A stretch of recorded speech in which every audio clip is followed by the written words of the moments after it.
We're at the Running Man Festival, and I'm gonna find out how many times I can run around a 1 mile track. What is Running Man? The best way I can put it, it's Burning Man meets marathons. And if you actually think about those two things, like an actual festival meets like a marathon expo or just a race experience, that is pretty much what Running Man is. It's hosted by a company called All Day Running, which has been started by Jesse Itzler and Devin LeVake. Jesse Itzler, entrepreneur, part owner of the Atlanta Hawks, started the company Zico Coconut Water, got sold to Pepsi. He's like literally a serial entrepreneur. I think he also formerly was a rapper. 50 Cent was his intern. He has a really good book called Living with the Seal, also Living with the Monks, which I recommend all of you guys to go get. Really insightful stories and experiences that he went through, putting himself through uncomfortable positions. But I've been a big fan of Jesse ever since I got into the entrepreneurial space. I've consumed a lot of his content, a lot of the podcasts that he's been on, and he's been a big inspiration for me. So getting a chance to actually be at an event with him was honestly a highlight moment of the year. Running Man, it's a festival. They had food trucks. They had the biggest sauna in the world. Like legitimately, guys, I was impressed at how many people could fit into this sauna. In addition to how goddamn hot it got in there, they had cold plunges, endless cold plunges. They even had a freezer, a boxed in freezer that you could just go in and just sit in if you didn't want to go into the plunge. They had music artists, they had performances, they had keynote speakers. They had some of the best endurance athletes in the world.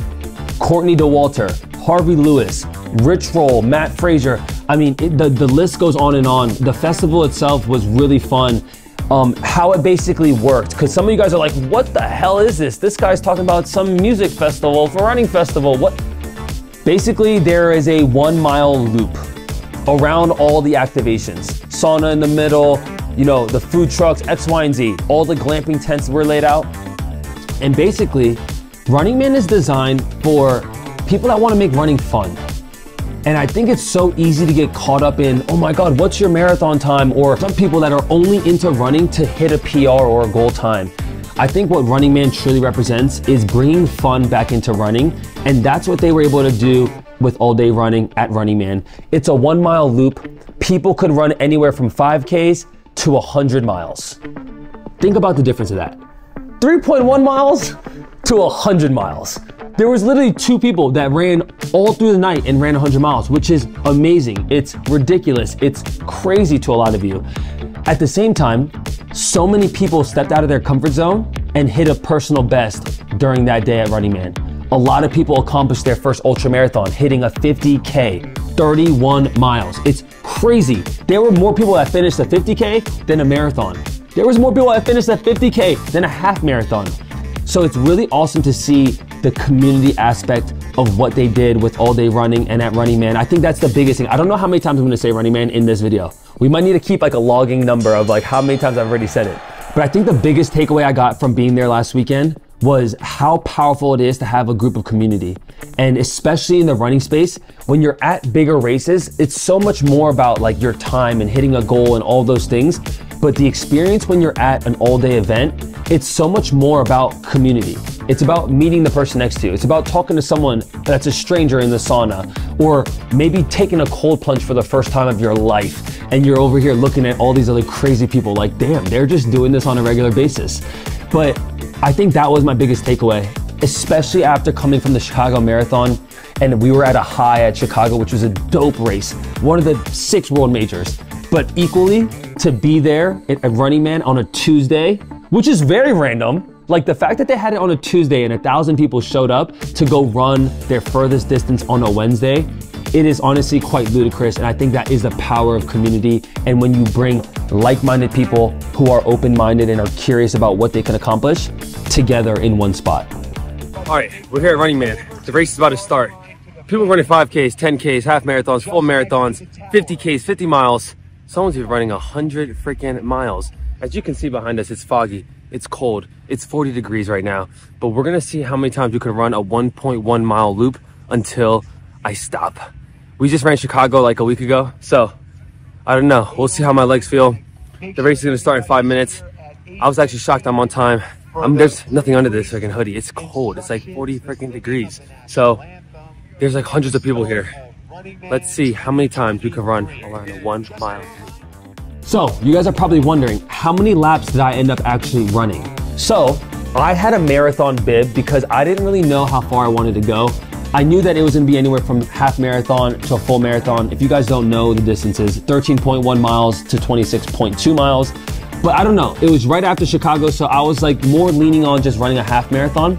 But after I completed a half, I was like, all right, I saw some other friends that I wanted to run with, so I just kind of kept running. I ended up running 20 miles in one stint for Running Man, and it was really fun. I got to run with Ken Rideout, my buddy Jimmy DeSico, Courtney DeWalter, and just take this back real quick. Ken Rideout was probably the one person who was actually trying to win. He was not playing around. I think he won the half marathon time. I think he came in at like 1:28 or something, which is sub 3 pace. On a goddamn racetrack with potholes around some elevation as well. Nonetheless, I love my buddy Ken Rideout. He's a beast. Another special moment I'll talk about is when I was on the panel with him. I'll bring that up in a second, but I ended up running 20 total miles, sharing miles with all different kinds of runners, people that have been either following me, people that I look up to like Ken and Jimmy and also Courtney. Like the fact that I got to run with Courtney DeWalter, like I literally pinched myself. I literally saw her getting water at the aid station. I literally was like fanboying. I'm like, Courtney, I would love to share some miles with you. And we ended up running like 2 miles, and I got to just kind of talk with her and, you know, talk about my running journey and how like Leadville is an aspirational project for me next year. She obviously lives at Leadville and she's the GOAT of ultra running. And to share those miles was a really special moment for me. In addition to seeing like Devin out there, and like obviously Devin is like not a proper runner, but he's an athlete. And like just seeing him suffer through some miles in addition to everyone else that was out there, it was really fun getting to complete the 20 miles. You know, at first I wanted to set mile PRs for people, but then I realized that people are like not in the mindset to run a PR, and I didn't really get to set a mile PR.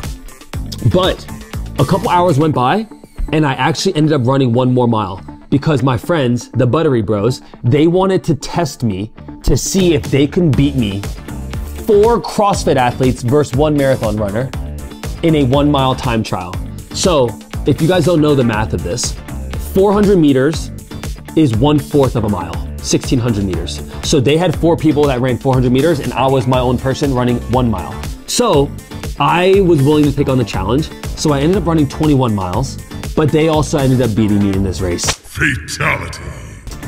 I think my mile time for that last mile was 5:33, which is pretty fast after running 20 miles. And for me, it's like relatively fast. Like the fastest mile I've ever done is a 4:52 or 4:51, something in that realm. But they had 4 people, fresh legs.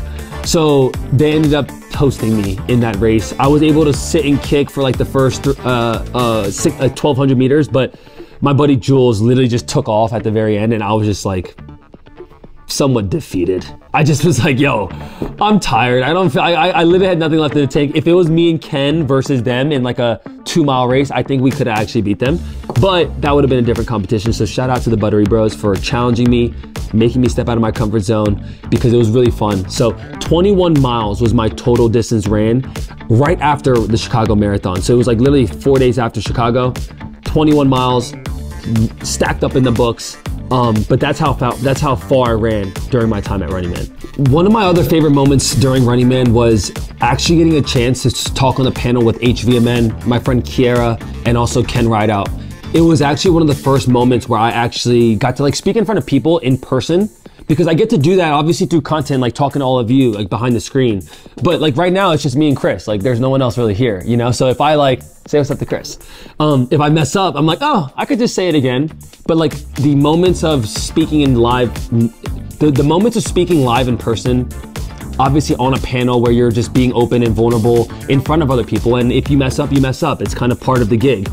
It made me think about all the moments where I've made videos like this, or I went on people's podcasts, or I've gone through the journey of being a creator and putting myself out there, and putting in all those reps, all the years prior to that moment of being on stage, really prepped me mentally to like not be like frightened to get on stage. Like there was definitely some like nervous energy because I wanted to perform well. and obviously knowing that Jesse Itzler and other amazing speakers were gonna be there, I had ultimately just wanted to be myself. And I feel like I was able to portray my message and say the things I wanted to say. I'm sure there was moments where I could have said something cleaner or said something better with a better example or X, Y, and Z, but when you're on a time crunch, it's a different experience. And I say all this to say, for someone that's out there and you're starting your journey, like it sucks. It's tough in the early stages, like when no one's really watching your stuff. But I promise you that all those moments of preparation will get you ready for the moment that you get to go on stage. And even for me, being part of a panel, like I wasn't even the main speaker. So I had an opportunity to kind of rub with Ken, like use Ken as like some leverage as well, and like have people on stage to kind of, you know, build your story on top of. But I think it's really important. So many people ask me like, why do you go on podcasts that are small? Like, why do you go on podcasts that aren't worth your time, quote unquote? And it's exactly for moments like that at Running Man, where I get a chance to speak on stage. And it's all the reps that I took prior to that, even the podcasts that quote unquote aren't worth my time. It's almost performing in every scenario as if it's the main stage, as if it's the Super Bowl, because then when an opportunity presents itself, you're more than ready. And I think that accumulation of all the years of content creating in that moment was one of the proudest moments for me, just because I actually got to execute it on stage. To recap everything, Running Man was unbelievable. Definitely something that I would go back to again. The fact that it was a Tuesday through a Thursday and they had that many attendees is amazing. Obviously, for some people, it's unavailable because they work, and I'm sure in the future they might actually turn it into a weekend thing so that more people can actually make time for it. But unbelievable, the turnout, the experience itself. Obviously, getting to run, for me, 21 miles, 21 laps around that 1 mile loop, which was a little bit hilly and a ton of potholes. But unbelievable experience. The world's biggest sauna, plunges for days, unbelievable food. And I think the biggest thing, the community and the people that were actually in attendance of it. It's one of those experiences that you have to go and just kind of live it yourself. It's easy to look on social and be like, oh man, it looks fun, it's kind of cool. But it's one of those things that you have to go just experience. And I think that's my biggest takeaway for Running Man. Something that if all of you out there have an opportunity to go do next year, definitely take advantage of it. Really fun time. You're gonna meet a ton of cool people, maybe people that you look up to, maybe people that you've been following and you've just been like, oh my God, I'm a big fan of them. Or you're gonna meet new people, strangers, potential friends. You might find your future husband or wife at Running Man. That's my experience for Running Man. I can't wait to see you guys all next year. Hopefully I'll see you guys in New York City. We'll be running the marathon then. Until next time, see y'all later.